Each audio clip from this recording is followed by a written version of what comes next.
Sinayang na oras. Magandang araw po sa inyo, kapit pandasal na po tayo. Ito po si Cardinal Chito Tagle.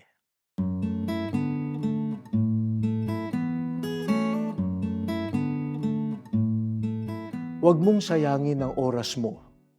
Yan ang isang payong malimit ibigay ng mga nakatatanda sa mga mas bata. Kapag oras ng pag-aaral, huwag manood ng TV o maglaro. Sayang ang oras.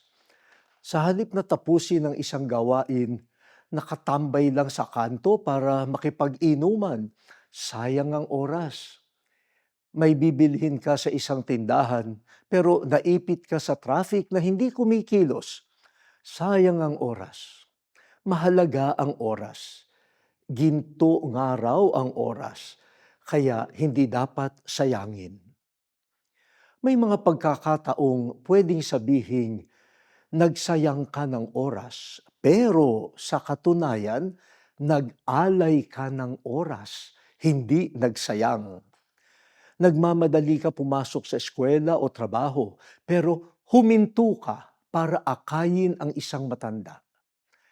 May date ka, pero may kapitbahay na nagpahatid sa iyo sa doktor. Magdamag mong binantayan ang magulang mong biglang sumama ang pakiramdam. Hindi sayang ang oras kapag inialay sa kapakanan ng kapwa.